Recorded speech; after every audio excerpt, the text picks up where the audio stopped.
ध्वनिर्वर्णापदं वाक्यमित्यास्पदचतुष्टयम् यस्याः सूक्ष्मादिभेदे वाग्देवीं तामुपास्महे। मध्य प्रदेश भोज मुक्त विश्वविद्यालय का इलेक्ट्रॉनिक माध्यम निर्माण और शोध केंद्र EMPRC प्रस्तुत करता है राजनीति विज्ञान विषय पर आधारित ध्वनि कार्यक्रम न्यायिक पुनरावलोकन और न्यायिक सक्रियता। ये कार्यक्रम MA राजनीति विज्ञान के प्रथम वर्ष के विद्यार्थियों के लिए द्वितीय प्रश्न पत्र भारतीय सरकार और राजनीति की तीसरी इकाई पर आधारित है। इस कार्यक्रम की विषय विशेषज्ञ और वार्ताकार हैं डॉक्टर वर्षा सागोरकर। इस कार्यक्रम का ध्वनि मुद्रण, संपादन और प्रस्तुतिकरण किया है अमर बहादुर यादव ने। तो साथियों, आइए सुनते हैं राजनीति विज्ञान विषय पर आधारित ध्वनि कार्यक्रम न्यायिक पुनरावलोकन और न्यायिक सक्रियता।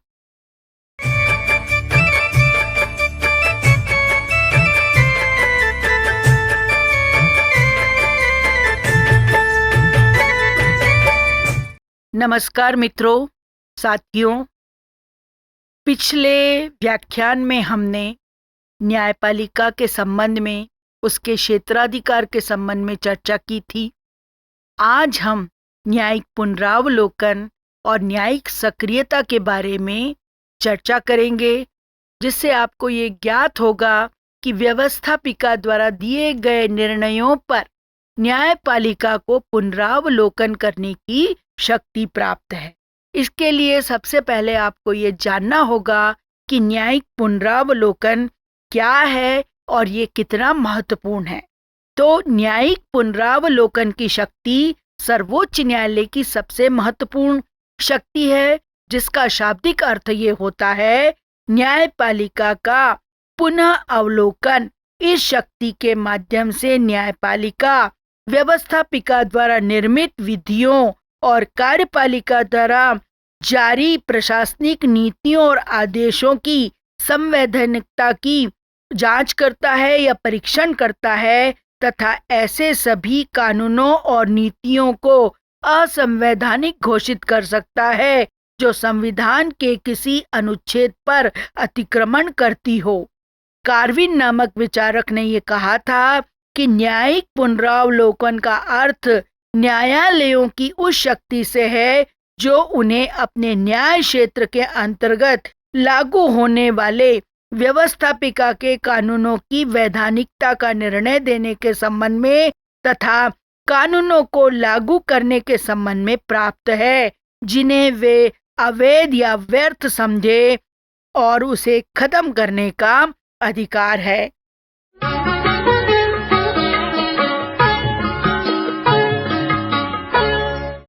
न्यायिक पुनरावलोकन का इतिहास लगभग 218 वर्ष प्राचीन है। न्यायिक पुनरावलोकन की शक्ति न्यायालयों की साधारण अधिकारिता के अंतर्गत आती है। वस्तुतः यह विधायिका, कार्यपालिका और न्यायपालिका की शक्तियों के प्रयोग पर नियंत्रण रखने की अहम शक्ति है। ऐसा माना जाता है कि इसका उद्भव संयुक्त राज्य अमेरिका की शासन प्रणाली में पहली बार हुआ था। सन 1803 में अमेरिका के चौथे मुख्य न्यायाधीश जॉन मार्शल ने मार्बनी बनाम मेडिसिन नामक विख्यात विवाद में प्रथम बार न्यायिक पुनरावलोकन की शक्ति का प्रयोग किया था। इस वाद में न्यायिक पुनरावलोकन की व्याख्या करते हुए न्यायाधीश मार्शल ने कहा था कि न्यायिक पुनरावलोकन न्यायालयों द्वारा अपने समक्ष पेश किए गए विधि, कानूनों तथा कार्यपालिका के कार्यों का वह निरीक्षण है जिसके द्वारा वह यह निर्णय करता है कि क्या यह लिखित संविधान द्वारा निषिद्ध किए गए हैं अथवा उन्होंने अपनी शक्तियों से बढ़कर कोई कार्य किया है अथवा नहीं। वास्तव में यह निर्णय करना न्यायपालिका का कार्य है कि कानून असंवैधानिक है या नहीं। सर्वोच्च न्यायालय के इसी अधिकार को न्यायिक पुनरावलोकन का अधिकार कहा जाता है। आज न्यायिक पुनरावलोकन का सिद्धांत भारत और अन्य संघात्मक राज्यों में महत्वपूर्ण स्थान बना चुका है, यानी अति आवश्यक हो गया है न्यायिक पुनरावलोकन का सिद्धांत। लेकिन न्यायिक पुनरावलोकन को जानने से पहले उसके संवैधानिक आधारों को जानना अत्यधिक आवश्यक है।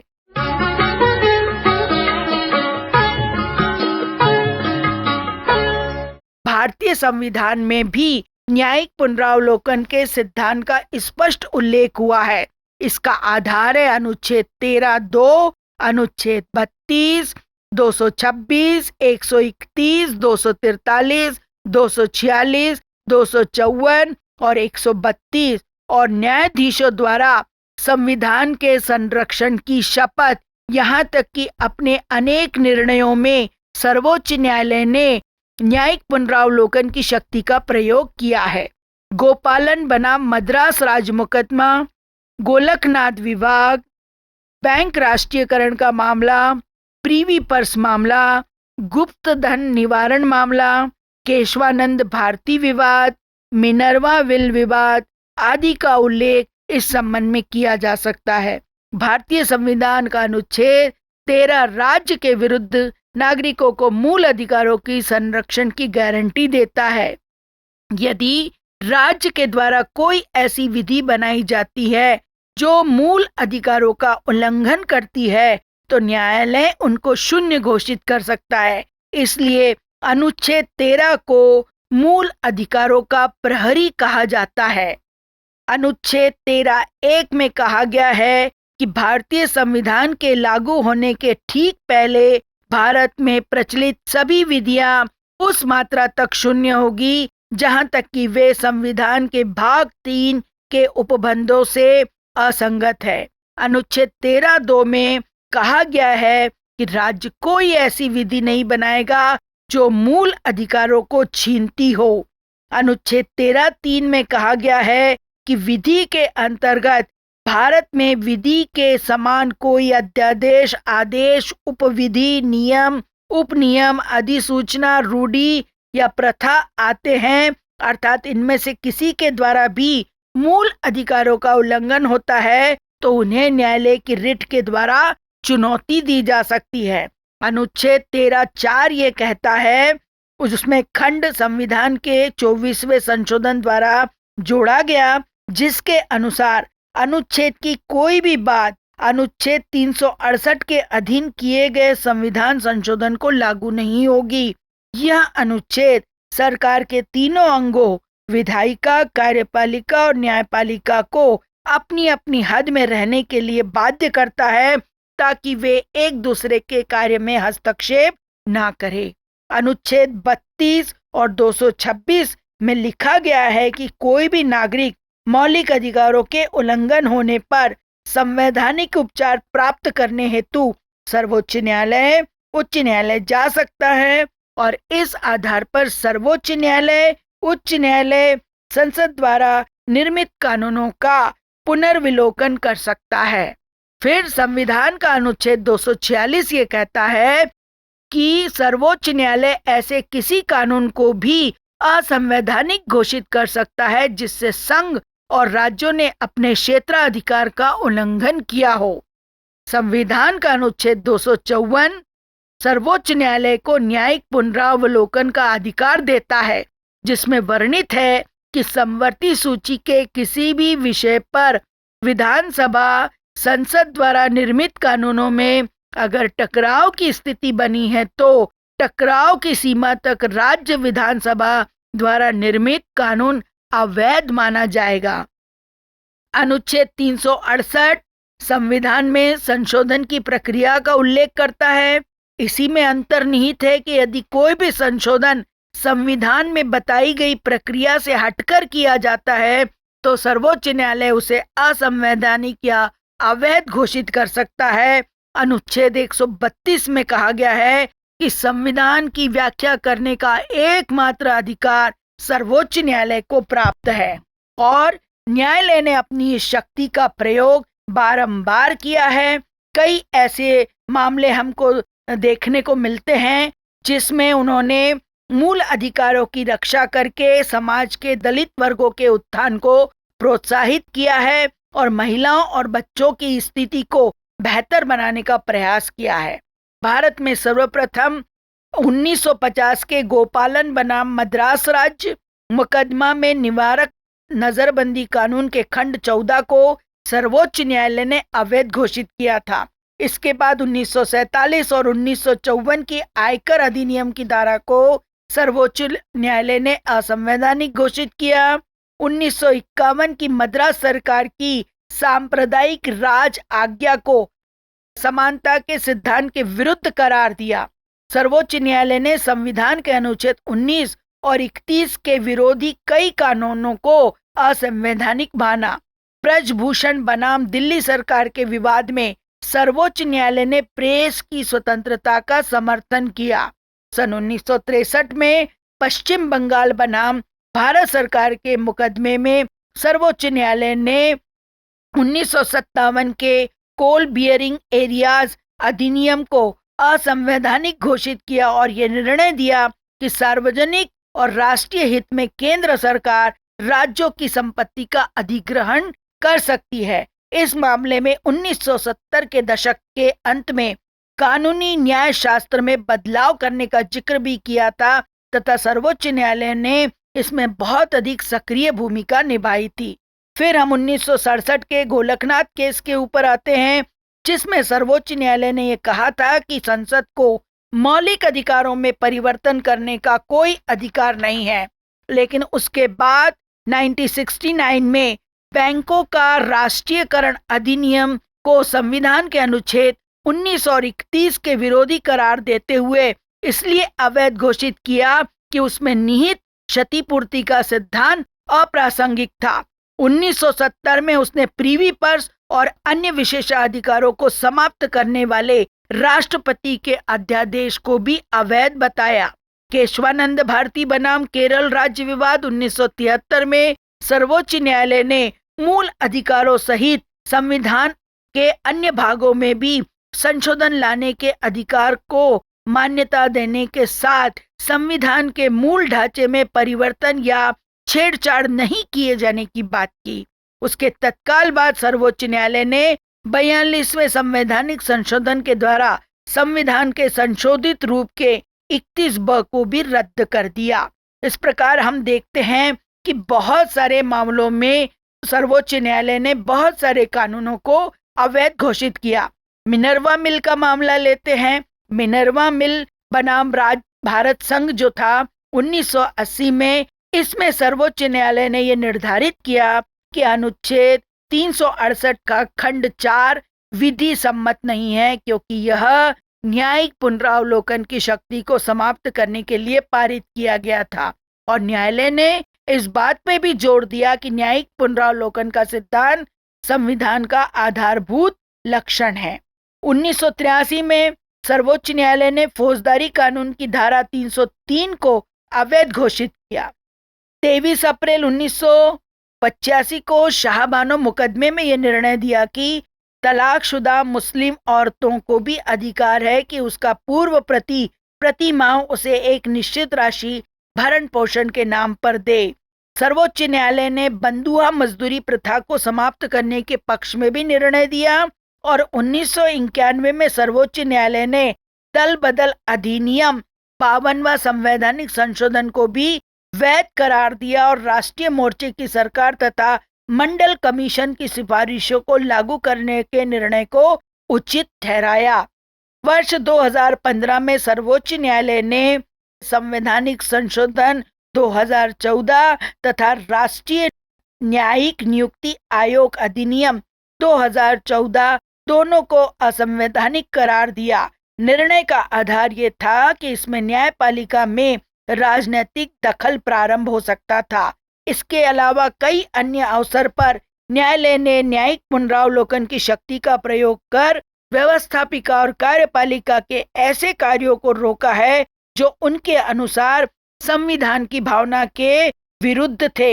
इसी शक्ति के प्रयोग के द्वारा सर्वोच्च न्यायालय ने संविधान के अनुच्छेद 14A, 19 तथा 31 का उल्लंघन करने वाले सभी कानूनों को अवैध करार देकर नारियों और बच्चों की रक्षा की है।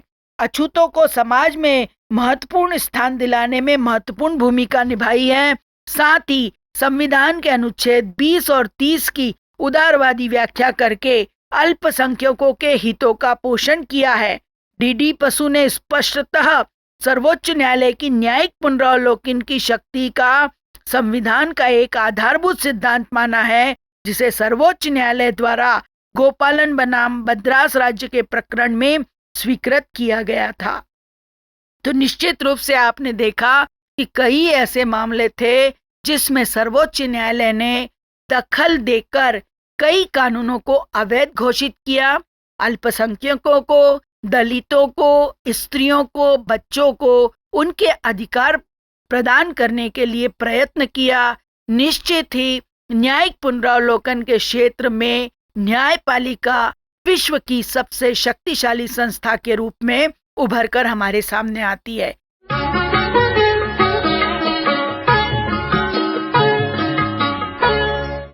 न्यायिक पुनरावलोकन के साथ साथ हमें न्यायिक सक्रियता के बारे में भी जानना आवश्यक है।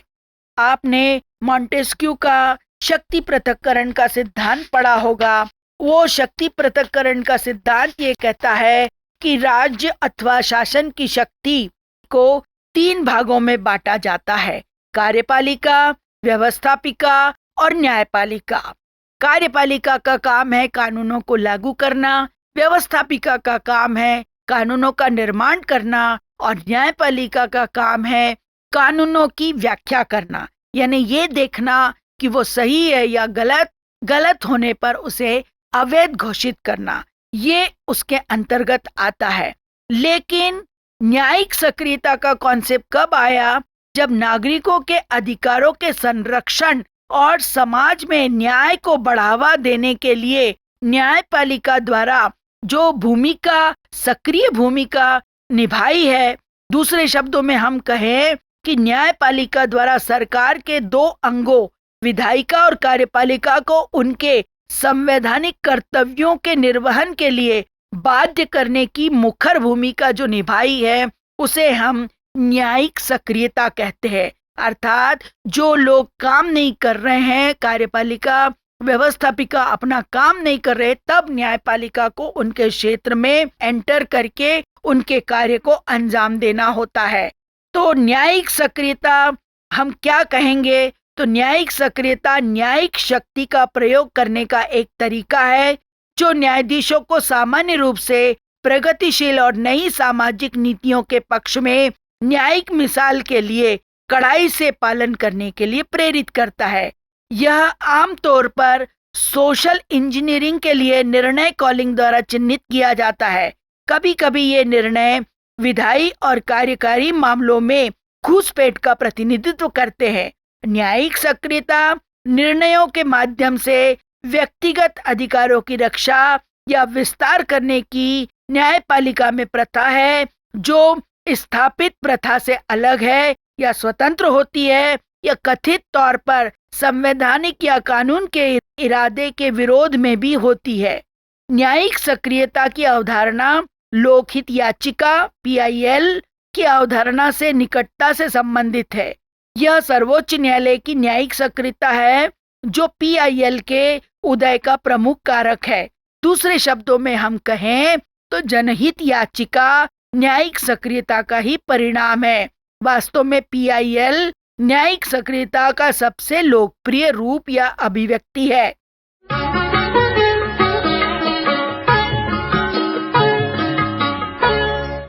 अगर हम इसका इतिहास देखें तो न्यायिक सक्रियता की अवधारणा संयुक्त राज्य अमेरिका में उत्पन्न हुई और विकसित हुई। यह शब्द सबसे पहली बार 1947 में एक अमेरिकी इतिहासकार और एजुकेटर आर्थर स्लेसिंगर जूनियर द्वारा गढ़ा गया था।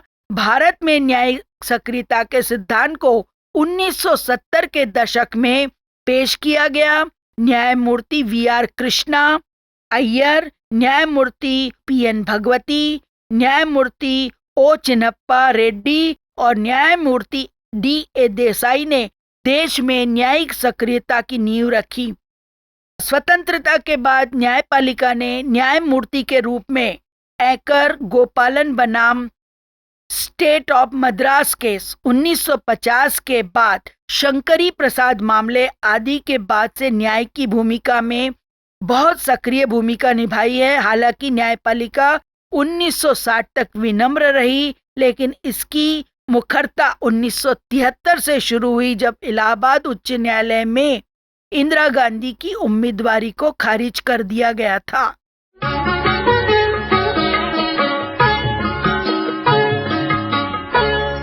न्यायिक सक्रियता का अगर हम आशय देखें तो नागरिकों के अधिकारों के संरक्षण के लिए और समाज में न्याय को बढ़ावा देने के लिए न्यायपालिका द्वारा आगे बढ़कर जो काम किया गया या जो भूमिका निभाई गई उसे हम न्यायिक सक्रियता कहते हैं।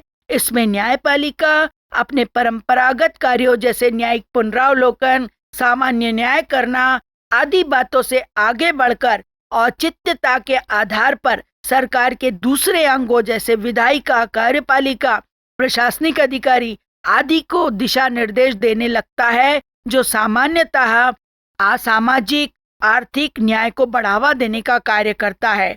सरकार के अन्य अंगों को क्रियाशील करने का प्रयास न्यायिक सक्रियता के माध्यम से किया गया। न्यायिक सक्रियता के माध्यम से कल्याणकारी राज्य की अवधारणा को वास्तविक स्वरूप देने का प्रयास किया गया। वैश्वीकरण के फलस्वरूप बदलती सामाजिक आर्थिक परिस्थितियों में इस अवधारणा से बल मिला। संविधान को आधुनिक मूल्यों से जोड़कर गतिशील बनाया गया। पर्यावरण और पारिस्थितिकी के रक्षा के संबंध में महत्वपूर्ण कार्य होने लगे।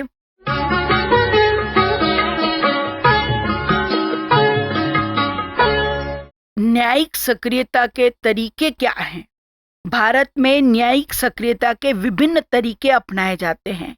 न्यायिक समीक्षा, संविधान की व्याख्या करने की न्यायपालिका की शक्ति और विधायिका और कार्यपालिका में ऐसे किसी भी कानून या आदेश को घोषित करने की शक्ति यदि उन्हें संविधान के विरोध में पाता है। जनहित याचिका यानी याचिका दायर करने वाले व्यक्ति का मुकदमेबाजी में कोई व्यक्तिगत हित नहीं होना चाहिए। यह याचिका न्यायालय द्वारा तभी स्वीकार की जाती है जब इसमें बहुत अधिक मात्रा में जनता का हित शामिल हो और पीड़ित पक्ष याचिका दायर नहीं करता है। इसमें संवैधानिक व्याख्या भी होती है और संवैधानिक अधिकारों को सुनिश्चित करने के लिए अंतर्राष्ट्रीय कानून तक पहुंच भी होती है और निचली अदालतों पर उच्च न्यायालयों की पर्यवेक्षी शक्ति भी होती है। जब कार्यपालिका और विधायिका ऐसा करने में विफल रहती है तो नागरिकों के अधिकारों को बनाए रखने और संवैधानिक सिद्धांतों को लागू करने के लिए यह उपाय अपनाया जाता है। जब अन्य सभी दरवाजे बंद हो जाते हैं और नागरिकों के पास अपने अधिकारों की रक्षा के लिए न्यायपालिका आखिरी उम्मीद होती है, तब भारतीय न्यायपालिका को भारतीय संविधान का संरक्षक और रक्षक माना गया है। न्यायपालिका के लिए सक्रिय भूमिका अपनाने के लिए संविधान में भी प्रावधान किया गया है। संविधान के अनुच्छेद 32 और 226 के साथ पढ़े जाने वाले अनुच्छेद 13 में उच्च न्यायपालिका को किसी भी कार्यकारी, विधायी या प्रशासनिक कार्यवाही को अमान्य घोषित करने की न्यायिक समीक्षा की शक्ति प्रदान की गई है और यदि यह संविधान के उल्लंघन में है। विशेषज्ञों के अनुसार लोकस स्टडी की से जनहित याचिका में बदलाव ने न्यायिक प्रक्रिया को और अधिक सहभागी और लोकतांत्रिक बना दिया है। न्यायिक सक्रियता इस राय का खंडन करती है कि न्यायपालिका एकमात्र दर्शक है। कई ऐसे उदाहरण आपको न्यायिक सक्रियता के देखने को मिलेंगे। जैसे हमने न्यायिक पुनरावलोकन के उदाहरण देखे, ऐसे ही हम न्यायिक सक्रियता के उदाहरण के बारे में भी जानेंगे। जैसा कि मैंने आपको पूर्व में बताया कि 1973 से इलाहाबाद उच्च न्यायालय से न्यायिक सक्रियता का कार्य प्रारंभ हुआ। 1979 में भारत के सर्वोच्च न्यायालय ने यह निर्णय दिया कि बिहार में अंडर ट्रायल पहले से ही अधिक अवधि के लिए सेवा में रह चुके हैं यदि उन्हें दोषी ठहराया गया होता गोलकनाथ विवाद, इस मामले में भी कहा गया था क्या संशोधन एक कानून है और क्या मौलिक अधिकारों में संशोधन किया जा सकता है या नहीं। एससी ने कहा कि मौलिक अधिकार संसदीय प्रतिबंध के अधीन नहीं है, जैसा कि अनुच्छेद 13 में कहा गया है, और मौलिक अधिकार में संशोधन के लिए एक नई संविधान सभा की आवश्यकता होगी। साथ ही कहा गया कि संविधान के अनुच्छेद 368 संविधान में संशोधन की प्रक्रिया तो देता है, लेकिन संसद को संविधान में संशोधन करने की शक्ति प्रदान नहीं करता। केशवानंद भारती मामले में आते हैं। इस मामले में भी संविधान की मूल संरचना को परिभाषित किया गया था। सुप्रीम कोर्ट ने माना कि हालांकि मौलिक अधिकारों सहित संविधान का कोई भी हिस्सा संसद की संशोधन शक्ति से परे नहीं है, लेकिन संविधान के मूल ढांचे को संवैधानिक संशोधन द्वारा निरस्त नहीं किया जा सकता। यह भारतीय कानून का आधार है, जिससे न्यायपालिका संसद द्वारा पारित एक संशोधन को रद्द कर सकती है और जो संविधान की मूल संरचना के विरोध में हो। 2G घोटाले, सुप्रीम कोर्ट ने 122 दूर संचार लाइसेंस और 8 दूर संचार कंपनियों को आवंटित स्पेक्ट्रम को इस आधार पर रद्द कर दिया कि आवंटन की प्रक्रिया त्रुटिपूर्ण थी। सुप्रीम कोर्ट ने कुछ अपवादों के साथ दिल्ली NCR क्षेत्र में पटाखों पर पूर्ण प्रतिबंध लगा दिया। सुप्रीम कोर्ट ने कथित मनी लॉन्डर हसन अली खान के खिलाफ आतंकी कानूनों को लागू किया। इस प्रकार हम देखते हैं कि न्यायिक सक्रियता के क्षेत्र में न्यायपालिका ने बहुत अधिक काम किए हैं, लेकिन न्यायपालिका की स्थिति ऐसे ओडाबोरस सांप के जैसे नहीं होनी चाहिए, जिसके बारे में कहा जाता है कि वो अपनी पूंछ से अपने आप को खाना शुरू करता है। कहीं ऐसा ना हो जाए कि न्यायपालिका इतना अधिक इस क्षेत्र में घुस जाए कि धीरे धीरे जिस कार्य के लिए उसको रखा गया है वो काम करना छोड़कर दूसरे के काम में हस्तक्षेप करने लगे। इसलिए न्यायिक सक्रियता को कई बार आलोचना का सामना करना पड़ता है। न्यायिक सक्रियता के नाम पर न्यायपालिका अक्सर व्यक्तिगत पूर्वाग्रहों और विचारों को कानून के साथ मिला देती है। एक और आलोचना यह है कि राज्य की तीनों भुजाओं के बीच शक्ति के पृथक्करण का सिद्धांत न्यायिक सक्रियता से टकरा जाता है। कई बार न्यायपालिका सक्रियतावाद के नाम पर एक प्रशासनिक क्षेत्र में हस्तक्षेप करती है और न्यायिक दुस्साहस अधिक पहुंच को जोखिम उठाती है। कई मामलों में किसी भी समूह के मौलिक अधिकार शामिल नहीं होते। इस संदर्भ में न्यायिक संयम की बात की जाती है, लेकिन फिर भी आपको ये जानना चाहिए कि न्यायिक सक्रियता की आवश्यकता क्यों है। कभी कभी विधायिका बदलते समय के अनुसार आवश्यक कानून बनाने में विफल हो जाती है और सरकारी एजेंसियां अपने प्रशासनिक कार्य को ईमानदारी से करने में बुरी तरह से विफल हो जाती है, तो इससे संवैधानिक मूल्यों और लोकतंत्र में नागरिकों के विश्वास का क्षरण होता है। ऐसे परिदृश्य में न्यायपालिका आमतौर पर विधायिका और कार्यपालिका के लिए निर्धारित क्षेत्रों में कदम रखती है और परिणाम स्वरूप न्यायिक कानून और न्यायपालिका द्वारा सरकार होती है। यदि सरकार या किसी तीसरे पक्ष द्वारा लोगों के मौलिक अधिकारों का हनन होता है तो न्यायाधीश नागरिकों की बेहतरी की स्थिति में सहायता करने का कार्य अपने ऊपर ले सकते हैं। न्यायपालिका के शस्त्रागार में सबसे बड़ी संपत्ति और सबसे मजबूत हथियार यह विश्वास है कि जो लोगों के मन में न्याय करने और किसी विवाद में तराजू को संतुलन करने की क्षमता से लोगों के मन में प्रेरित करता है। वैसे तो देखा जाए न्यायिक सक्रियता एक उत्पाद है जो पूरी तरह से न्यायपालिका द्वारा गढ़ा गया है, संविधान के द्वारा समर्थित नहीं है। जब न्यायपालिका न्यायिक सक्रियता के नाम पर अपने लिए निर्धारित शक्तियों की रेखा को पार कर जाती है तो यह ठीक ही कहा जा सकता है न्यायपालिका तब संविधान में निर्धारित शक्तियों के पृथक्करण की अवधारणा का अमान्य करने लगती है। यदि न्यायाधीश स्वतंत्र रूप से निर्णय ले सकते हैं और अपने पसंद के कानून बना सकते हैं तो न वह शक्तियों के पृथक्करण के सिद्धांत के खिलाफ जाएगा बल्कि कानून में अराजकता और अनिश्चितता का परिणाम होगा, क्योंकि प्रत्येक न्यायाधीश अपने सनक और विचित्रताओं के अनुसार अपने कानून लिखना शुरू कर देंगे। स्पष्ट संतुलन बनाए रखने के लिए न्यायिक अभ्यास का सम्मान करना होगा। कानून बनाना विधायिका का कार्य और कर्तव्य है। कानून के अंतर को भरना और उन्हें उचित तरीके से लागू करना कार्यपालिका का काम है, और न्यायपालिका का काम व्याख्या करना है और हमारे अधिकारों का संरक्षण करना है। जब ये तीनों एक दूसरे के बीच में संतुलन बनाकर रखेंगे, तभी देश में प्रजातंत्र और लोगों का न्याय के ऊपर विश्वास बना रहेगा।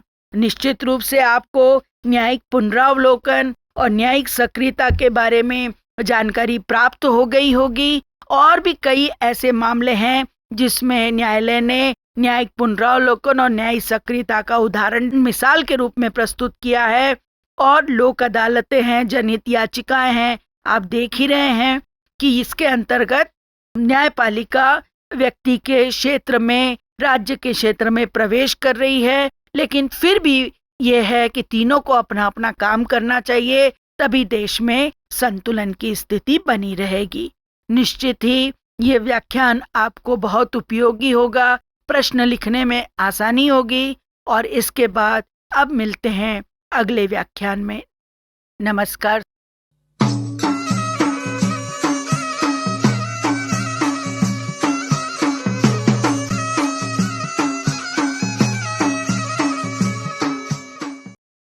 अभी आप सुन रहे थे एमए राजनीति विज्ञान के प्रथम वर्ष के विद्यार्थियों के लिए द्वितीय प्रश्न पत्र, भारतीय सरकार और राजनीति की तीसरी इकाई पर आधारित ध्वनि कार्यक्रम न्यायिक पुनरावलोकन और न्यायिक सक्रियता।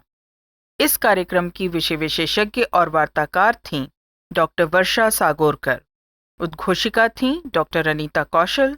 समन्वय किया तरुण सेन ने। स्टूडियो सहायक थे भागचंद साहू। और इस कार्यक्रम का ध्वनि मुद्रण, संपादन और प्रस्तुतिकरण किया अमर बहादुर यादव ने। ये शैक्षणिक ध्वनि कार्यक्रम मध्य प्रदेश भोज मुक्त विश्वविद्यालय के इलेक्ट्रॉनिक माध्यम निर्माण और शोध केंद्र EMPRC द्वारा निर्मित किया गया।